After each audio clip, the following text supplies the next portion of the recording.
बच्चों, आज हम पढ़ने जा रहे हैं पाठ 10 अच्छे नागरिक। तो अच्छे नागरिक कैसे होते हैं? अच्छे नागरिक अपने कर्तव्यों को बहुत ही महत्वपूर्ण तरीके से निभाते हैं, जिससे वो अपने देश को उन्नति की ओर बढ़ा सकते हैं। तो अच्छे नागरिक जो है अपने देश के भविष्य को उजागर करते हैं। तो आइए अच्छे नागरिक के कुछ और महत्वपूर्ण गुणों के बारे में इस पाठ में हम पढ़ेंगे। इस निबंध के लेखक श्री प्रकाश है। इस निबंध में एक आदर्श नागरिक के अधिकारों और कर्तव्यों का बहुत सुंदर विवेदन किया गया है। लेखक का कहना है कि अच्छे और कार्यकुशल नागरिक ही अपने देश को उन्नत बना सकते हैं। एक अच्छा नागरिक परिश्रमी, सबका आदर करने वाला और कर्तव्यपरायण होता है।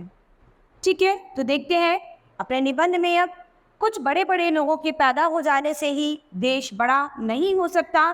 देश बड़ा होने के लिए आवश्यक है कि हमारे सभी देशवासी अपने अधिकारों और कर्तव्यों को समझें और उसी के अनुसार कार्य करें। तो अगर दुनिया में कोई भी बड़ा व्यक्ति पैदा हो तो इससे हमारा देश कभी भी बड़ा नहीं हो सकता, बल्कि हमारा देश कब बड़ा हो सकता है जब देश के सभी नागरिक अच्छे और अपने कर्तव्यों को समझे, अपने अधिकारों को, अपने कर्तव्यों को पूरी मेहनत और ईमानदारी से निभाए, तो तभी हमारा देश आगे बढ़ सकता है।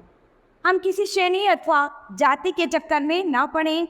इस बात का ध्यान सभी लोग रखें कि देश सबका है, किसी एक व्यक्ति या समूह का नहीं। यानी देश सभी के लिए है, किसी पर्टिकुलर एक व्यक्ति के लिए नहीं है।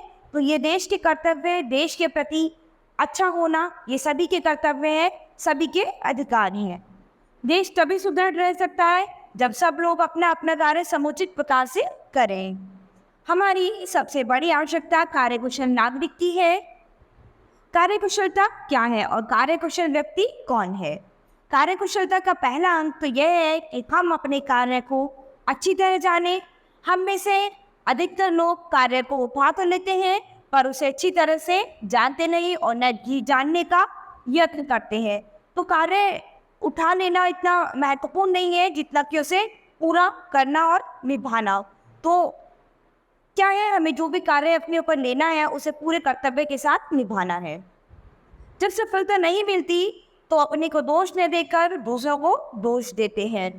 साधारण रूप से शायद यह समझा जाता है कि घास छीलना या झाड़ू देना बहुत सरल काम है।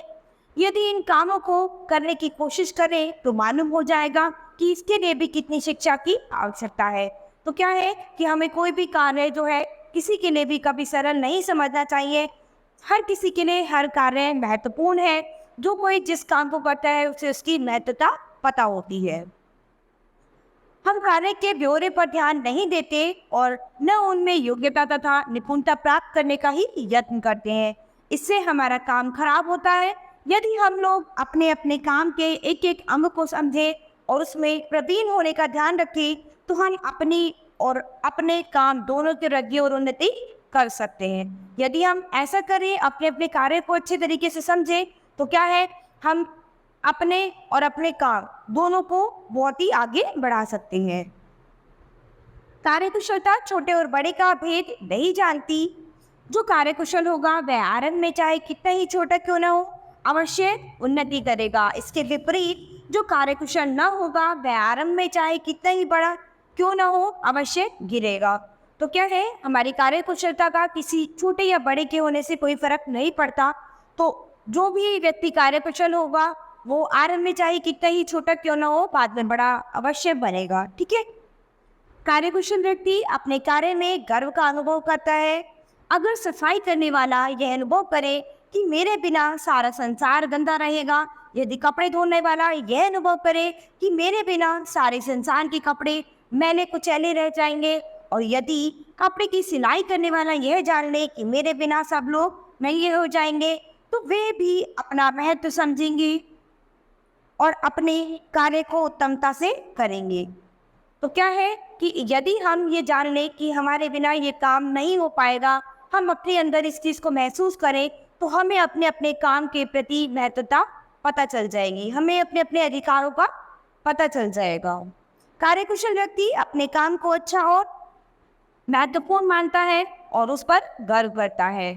कार्यकुशल धोबी अपने हाथ के धुले साफ कपड़े से वही हर्ष और आनंद प्राप्त करता है जो कवि अपनी कविता से, योद्धा अपनी वीरता से और व्यापारी अपने खजाने से। तो जिस किसी का भी जो भी काम होता है वो अपने काम को कर कर उतना ही गर्व महसूस करता है जितना कि एक योद्धा करता है, एक कविता लिखने वाला कवि करता है, या फिर युद्ध में वीर सैनिक करते हैं। ठीक है, तो हर व्यक्ति को अपना काम बहुत ही प्रिय होता है। कार्यकुशलता का तीसरा अणु परिश्रम है। जो परिश्रम करने को तैयार नहीं है वह कुछ नहीं कर सकता। सतत परिश्रम ही आगे ले जा सकता है, सुस्ती पीछे धकेल दी जाएगी। तो जो व्यक्ति मेहनत करेगा, परिश्रम करेगा, वही आगे बढ़ सकता है। जिसके अंदर सुस्ती होगी, आलस होगा, वो कभी भी आगे नहीं बढ़ पाएगा। संसार के बड़े बड़े कार्य करने वाले 24 घंटे में ही इतना काम कर लेते हैं जितना साधारण लोग हफ्तों और महीनों में नहीं कर पाते।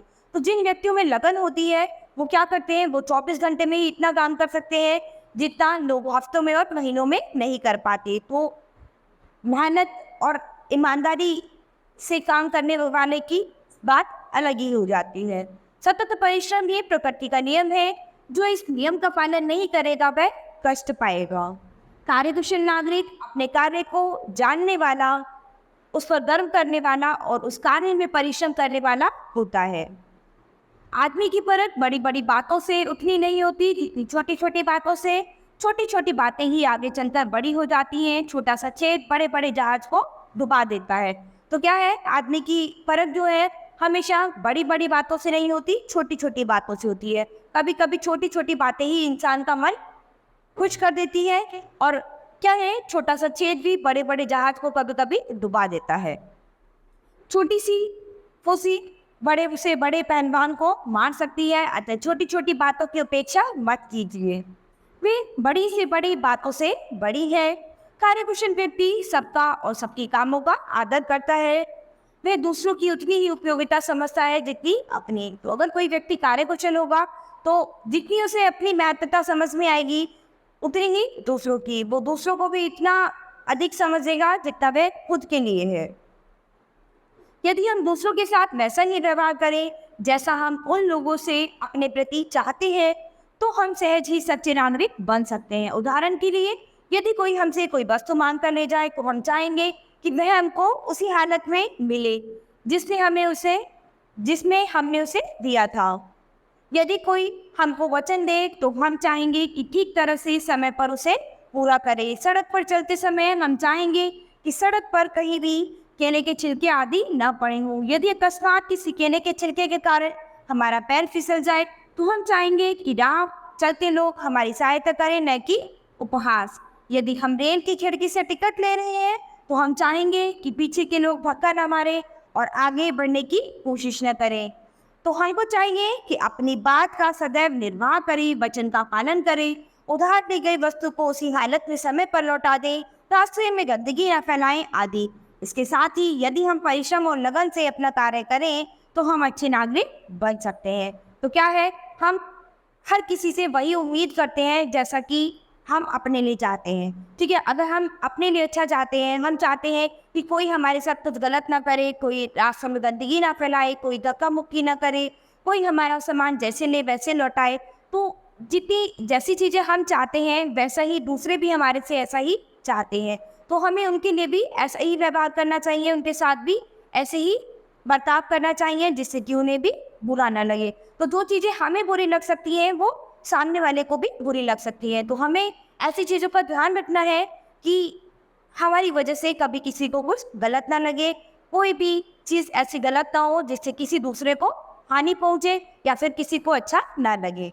तो क्या है कि हमें परिश्रम और लगन से अपने कार्य करते रहना चाहिए और एक अच्छे नागरिक बने रहना चाहिए। तो अच्छे नागरिक की यही डेफिनेशन है, यही गुण है एक अच्छे नागरिक के। ये अच्छे नागरिकों को हमेशा अपने से पहले दूसरों के लिए सोचना चाहिए। तो बच्चों, आज हमारा ये पाठ यही खत्म होता है। अब हम अपनी नई क्लास में मिलेंगे अपने नए पाठ के साथ। धन्यवाद।